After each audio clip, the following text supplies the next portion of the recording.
Jonathan Harker's journal. Continued. The 5th of May.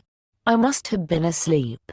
For certainly if I had been fully awake, I must have noticed the approach of such a remarkable place.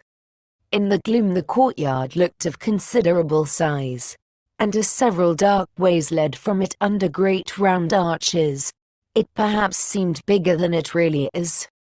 I have not yet been able to see it by daylight.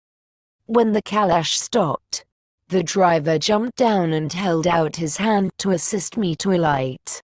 Again I could not but notice his prodigious strength. His hand actually seemed like a steel vice that could have crushed mine if he had chosen. Then he took out my traps, and placed them on the ground beside me as I stood close to a great door, old and studded with large iron nails, and set in a projecting doorway of massive stone.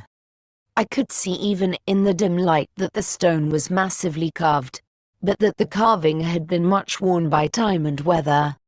As I stood, the driver jumped again into his seat and shook the reins.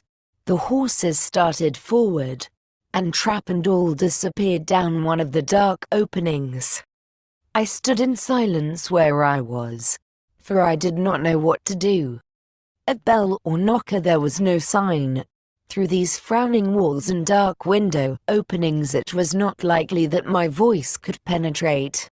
The time I waited seemed endless, and I felt doubts and fears crowding upon me. What sort of place had I come to, and among what kind of people? What sort of grim adventure was it on which I had embarked? Was this a customary incident in the life of a solicitor's clerk sent out to explain the purchase of a London estate to a foreigner? Solicitor's clerk? Mina would not like that. Solicitor. For just before leaving London I got word that my examination was successful, and I am now a full-blown solicitor. I began to rub my eyes and pinch myself to see if I were awake.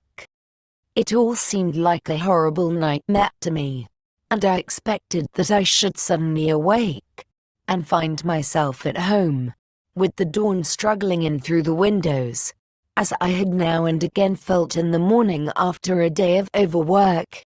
But my flesh answered the pinching test, and my eyes were not to be deceived. I was indeed awakened among the Carpathians. All I could do now was to be patient, and to wait the coming of the morning. Just as I had come to this conclusion I heard a heavy step approaching behind the great door, and saw through the chinks the gleam of a coming light. Then there was the sound of rattling chains and the clanking of massive bolts drawn back. A key was turned with the loud grating noise of long disuse, and the great door swung back. Within stood a tall old man, clean-shaven save for a long white moustache, and clad in black from head to foot, without a single speck of color about him anywhere.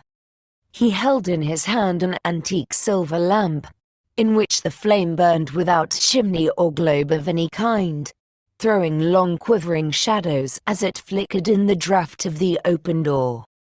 The old man motioned me in with his right hand with a courtly gesture, saying in excellent English, but with a strange intonation, "Welcome to my house. Enter freely and of your own will." He made no motion of stepping to meet me, but stood like a statue, as though his gesture of welcome had fixed him into stone. The instant, however, that I had stepped over the threshold, he moved impulsively forward, and holding out his hand grasped mine with a strength which made me wince. An effect which was not lessened by the fact that it seemed as cold as ice, more like the hand of a dead than a living man. Again he said, "Welcome to my house. Come freely. Go safely, and leave something of the happiness you bring." The strength of the handshake was so much akin to that which I had noticed in the driver, whose face I had not seen, that for a moment I doubted if it were not the same person to whom I was speaking. So to make sure, I said interrogatively. Count Dracula. He bowed in a courtly way as he replied. I am Dracula, and I bid you welcome, Mr. Harker, to my house. Come in. The night air is chill, and you must need to eat and rest. As he was speaking, he put the lamp on a bracket on the wall, and stepping out, took my luggage. He had carried it in before I could forestall him. I protested, but he insisted. Nay, sir, you are my guest. It is late, and my people are not available. Let me see to your comfort myself. He insisted on carrying my traps along the passage, and then up a great winding stair, and along another great passage, on whose stone floor our steps rang heavily. At the end of this he threw open a heavy door, and I rejoiced to see within a well-lit room in which a table was spread for supper, and on whose mighty hearth a great fire of logs, freshly replenished, flamed and flared. The Count halted, putting down my bags, closed the door, and crossing the room, opened another door, which led into a small octagonal room lit by a single lamp, and seemingly without a window of any sort. Passing through this, he opened another door, and motioned me to enter. It was a welcome sight, for here was a great bedroom well lighted and warmed with another log fire, also added to but lately, for the top logs were fresh, which sent a hollow roar up the wide chimney. The Count himself left my luggage inside and withdrew, saying, before he closed the door, you will need, after your journey, to refresh yourself by making your toilet. I trust you will find all you wish. When you are ready, come into the other room, where you will find your supper prepared. The light and warmth in the Count's courteous welcome seemed to have dissipated all my doubts and fears. Having then reached my normal state, I discovered that I was half famished with hunger, so making a hasty toilet, I went into the other room. I found supper already laid out. My host, who stood on one side of the great fireplace, leaning against the stonework, made a graceful wave of his hand to the table, and said, I pray you, be seated and sup how you please. You will, I trust, excuse me that I do not join you, but I have dined already, and I do not sup. I handed to him the sealed letter which Mr. Hawkins had entrusted to me. He opened it and read it gravely, then, with a charming smile, he handed it to me to read. One passage of it, at least, gave me a thrill of pleasure. I must regret that an attack of gout, from which malady I am a constant sufferer, forbids absolutely any traveling on my part for some time to come, but I'm happy to say I can send a sufficient substitute, one in whom I have every possible confidence. He is a young man, full of energy and talent in his own way, and of a very faithful disposition. He is discreet and silent, and has grown into manhood in my service.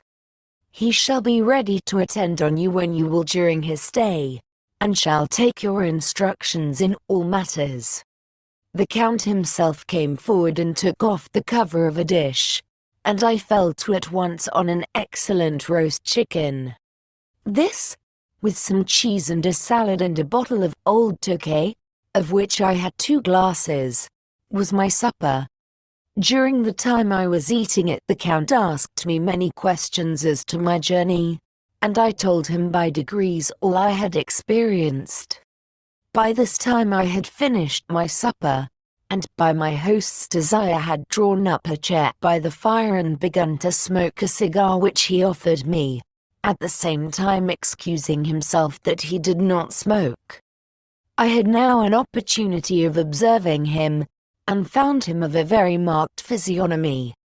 His face was a very strong, aquiline, with high bridge of the thin nose and peculiarly arched nostrils, with lofty domed forehead, and hair growing scantily round the temples but profusely elsewhere. His eyebrows were very massive, almost meeting over the nose, and with bushy hair that seemed to curl in its own profusion. The mouth, so far as I could see it under the heavy moustache, was fixed and rather cruel-looking, with peculiarly sharp white teeth. These protruded over the lips, whose remarkable ruddiness showed astonishing vitality in a man of his years. For the rest, his ears were pale, and at the tops extremely pointed. The chin was broad and strong, and the cheeks firm though thin. The general effect was one of extraordinary pallor. Hitherto I had noticed the backs of his hands as they lay on his knees in the firelight, and they had seemed rather white and fine, but seeing them now close to me, I could not but notice that they were rather coarse, broad, with squat fingers. Strange to say, there were hairs in the center of the palm. The nails were long and fine, and cut to a sharp point. As the Count leaned over me and his hands touched me, I could not repress a shudder. It may have been that his breath was rank, but a horrible feeling of nausea came over me, which, do what I would, I could not conceal. The Count, evidently noticing it, drew back, and with a grim sort of smile, which showed more than he had yet done his protuberant teeth, sat himself down again on his own side of the fireplace. We were both silent for a while, and as I looked towards the window I saw the first dim streak of the coming dawn. There seemed a strange stillness over everything, but as I listened I heard as if from down below in the valley the howling of many wolves. The Count's eyes gleamed, and he said, "Listen to them, the children of the night. What music they make, seeing, I suppose, some expression in my face strange to him." He added, "Ah, sir, you dwellers in the city cannot enter into the feelings of the hunter." Then he rose and said, "But you must be tired. Your bedroom is all ready, and tomorrow you shall sleep as late as you will. I have to be away till the afternoon, so sleep well and dream well." With a courteous bow, he opened for me himself the door to the octagonal room, and I entered my bedroom. I am all in a sea of wonders. I doubt, I fear, I think strange things, which I dare not confess to my own soul. God keep me, if only for the sake of those dear to me. The 7th of May, it is again early morning, but I have rested and enjoyed the last 24 hours. I slept till late in the day, and awoke of my own accord. When I had dressed myself I went into the room where we had supped, and found a cold breakfast laid out, with coffee kept hot by the pot being placed on the hearth. There was a card on the table, on which was written, "I have to be absent for a while. Do not wait for me, D." I set to and enjoyed a hearty meal. When I had done, I looked for a bell, so that I might let the servants know I had finished, but I could not find one. There are certainly odd deficiencies in the house, considering the extraordinary evidences of wealth which around me. The table service is of gold, and so beautifully wrought that it must be of immense value. The curtains and upholstery of the chairs and sofas and the hangings of my bed are of the costliest and most beautiful fabrics, and must have been of fabulous value when they were made, for they are centuries old, though in excellent order. I saw something like them in Hampton Court, but there they were worn and frayed and moth-eaten. But still in none of the rooms is there a mirror. There is not even a toilet glass on my table, and I had to get the little shaving glass from my bag before I could either shave or brush my hair. I have not yet seen a servant anywhere, or heard a sound near the castle except the howling of wolves. some time after I had finished my meal. I do not know whether to call it breakfast or dinner, for it was between 5 and 6 o'clock when I had it. I looked about for something to read, for I did not like to go about the castle until I had asked the Count's permission. There was absolutely nothing in the room, book, newspaper, or even writing materials, so I opened another door in the room and found a sort of library. The door opposite mine I tried, but found it locked. In the library I found, to my great delight, a vast number of English books, whole shelves full of them, and bound volumes of magazines and newspapers. A table in the center was littered with English magazines and newspapers, though none of them were of very recent date. The books were of the most varied kind: history, geography, politics, political economy, botany, geology, law, all relating to England and English life and customs and manners. There were even such books of reference as the London Directory, the Red and Blue Books, Whitaker's Almanac, the Army and Navy lists, and, it somehow gladdened my heart to see it, the Law List. Whilst I was looking at the books, the door opened, and the Count entered. He saluted me in a hearty way, and hoped that I had had a good night's rest. Then he went on. "I am glad you found your way in here, for I am sure there is much that will interest you. These companions," and he laid his hand on some of the books, "have been good friends to me, and for some years past, ever since I had the idea of going to London, have given me many, many hours of pleasure. Through them I have come to know your great England, and to know her as to love her. I long to go through the crowded streets of your mighty London, to be in the midst of the whirl and rush of humanity, to share its life, its change, its death, and all that makes it what it is. But alas, as yet I only know your tongue through books. To you, my friend, I look that I know it to speak." "But, Count," I said, "you know and speak English thoroughly." He bowed gravely. "I thank you, my friend, for your all too flattering estimate, but yet I fear that I am but a little way on the road I would travel. True, I know the grammar and the words, but yet I know not how to speak them." "Indeed," I said, "you speak excellently." "Not so," he answered. "Well, I know that, should I move and speak in your London, none there are who would not know me for a stranger. That is not enough for me. Here I am noble, I am boyar, the common people know me, and I am master. But a stranger in a strange land, he is no one, men know him not, and to know not is to care not for.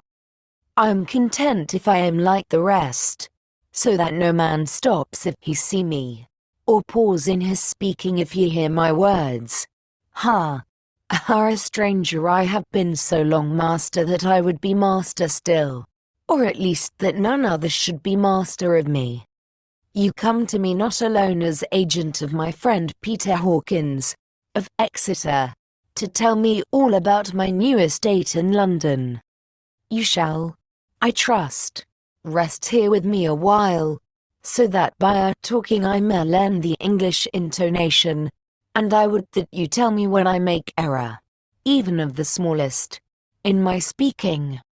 I am sorry that I had to be away so long today, but you will, I know, forgive one who has so many important affairs in hand." Of course I said all I could about being willing, and asked if I might come into that room when I chose. He answered, "Yes, certainly," and added, "You may go anywhere you wish in the castle, except where the doors are locked, where of course you will not wish to go. There is reason that all things are as they are, and did you see with my eyes and know with my knowledge, You would perhaps better understand. I said I was sure of this, and then he went on. We are in Transylvania, and Transylvania is not England. Our ways are not your ways, and there shall be to you many strange things. Nay, from what you have told me of your experiences already, you know something of what strange things there may be? This led to much conversation, and as it was evident that he wanted to talk, if only for talking's sake, I asked him many questions regarding things that had already happened to me or come within my notice. Sometimes he sheered off the subject, or turned the conversation by pretending not to understand, but generally he answered all I asked most frankly. Then as time went on, and I had got somewhat bolder, I asked him of some of the strange things of the preceding night, as, for instance, why the coachman went to the places where he had seen the blue flames. He then explained to me that it was commonly believed that on a certain night of the year, last night, in fact, when all evil spirits are supposed to have unchecked sway, a blue flame is seen over any place where treasure has been concealed. That treasure has been hidden, he went on, in the region through which you came last night. There can be but little doubt, for it was the ground fought over for centuries by the Wallachian, the Saxon, and the Turk. Why? There is hardly a foot of soil in all this region that has not been enriched by the blood of men, patriots or invaders.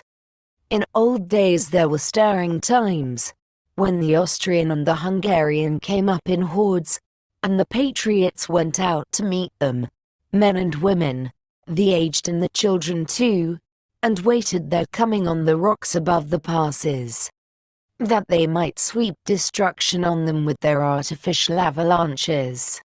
When the invader was triumphant he found but little, for whatever there was had been sheltered in the friendly soil. But how, said I, can it have remained so long undiscovered, when there is a sure index to it if men will but take the trouble to look? The Count smiled, and as his lips ran back over his gums, the long, sharp canine teeth showed out strangely, he answered. Because your peasant is at heart a coward and a fool. Those flames only appear on one night, and on that night no man of this land will, if he can help it, stir without his doors. And, dear sir, even if he did he would not know what to do. Why, even the peasant that you tell me of who marked the place of the flame would not know where to look in daylight even for his own work. Even you would not, I'd be sworn, be able to find these places again. There you are right, I said. I know no more than the dead where even to look for them. Then we drifted into other matters. Come, he said at last, tell me of London and of the house which you have procured for me.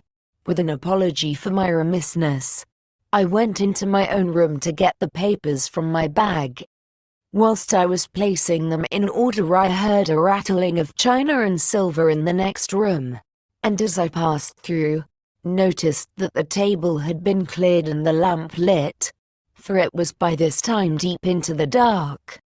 The lamps were also lit in the study or library, and I found the Count lying on the sofa, reading, of all things in the world, an English Bradshaw's Guide. When I came in he cleared the books and papers from the table, and with him I went into plans and deeds and figures of all sorts. He was interested in everything, and asked me a myriad questions about the place and its surroundings. He clearly had studied beforehand all he could get on the subject of the neighborhood, for he evidently at the end knew very much more than I did. When I remarked this, he answered, Well, but, my friend, is it not needful that I should? When I go there I shall be all alone, and my friend Harker Jonathan, nay, pardon me, I fell into my country's habit of putting your patronymic first. My friend Jonathan Harker will not be by my side to correct and aid me. He will be in Exeter, miles away, probably working at papers of the law with my other friend, Peter Hawkins. So, we went thoroughly into the business of the purchase of the estate at Purfleet. When I had told him the facts and got his signature to the necessary papers, and had written a letter with them ready to post to Mr. Hawkins, he began to ask me how I had come across so suitable a place. I read to him the notes which I had made at the time, and which I inscribe here. At Purfleet, on a by road, I came across just such a place as seemed to be required, and where was displayed a dilapidated notice that the place was for sale. It is surrounded by a high wall, of ancient structure, built of heavy stones, and has not been repaired for a large number of years. The closed gates are of heavy old oak and iron, all eaten with rust. The estate is called Carfax, no doubt a corruption of the old quartry face, as the house is four-sided, agreeing with the cardinal points of the compass. It contains in all some 20 acres, quite surrounded by the solid stone wall above mentioned. There are many trees on it, which make it in places gloomy, and there is a deep, dark-looking pond or small lake, evidently fed by some springs, as the water is clear and flows away in a fair-sized stream. The house is very large and of all periods back, I should say, to medieval times, for one part is of stone immensely thick, with only a few windows high up and heavily barred with iron. It looks like part of a keep, and is close to an old chapel or church. I could not enter it, as I had not the key of the door leading to it from the house, but I have taken with my Kodak views of it from various points. The house has been added to, but in a very straggling way, and I can only guess at the amount of ground it covers, which must be very great. There are but few houses close at hand, one being a very large house only recently added to and formed into a private lunatic asylum. It is not, however, visible from the grounds. When I had finished, he said, "I am glad that it is old and big. I myself am of an old family, and to live in a new house would kill me. A house cannot be made habitable in a day, and, after all, how few days go to make up a century. I rejoice also that there is a chapel of old times. We Transylvanian nobles love not to think that our bones may lie amongst the common dead. I seek not gaiety nor mirth, not the bright voluptuousness of much sunshine and sparkling waters which please the young and gay.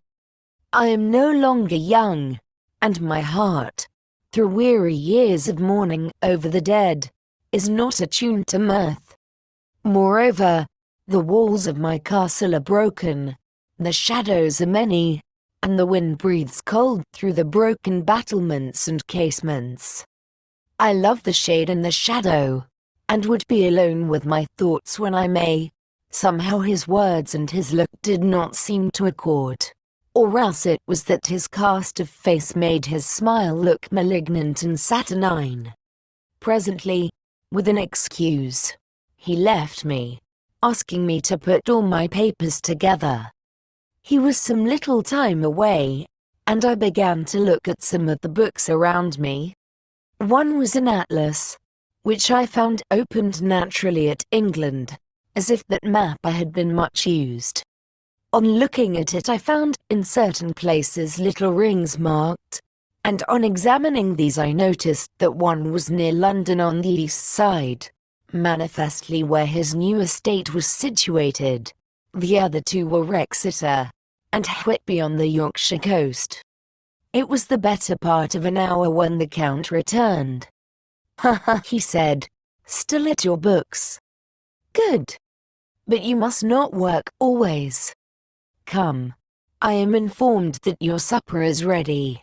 He took my arm, and we went into the next room, where I found an excellent supper ready on the table. The Count again excused himself, as he had dined out on his being away from home. But he sat as on the previous night, and chatted whilst I ate. After supper I smoked, as on the last evening, and the Count stayed with me, chatting and asking questions on every conceivable subject, hour after hour. I felt that it was getting very late indeed, but I did not say anything, for I felt under obligation to meet my host's wishes in every way. I was not sleepy, as the long sleep yesterday had fortified me, but I could not help experiencing that chill which comes over one at the coming of the dawn, which is like, in its way, the turn of the tide.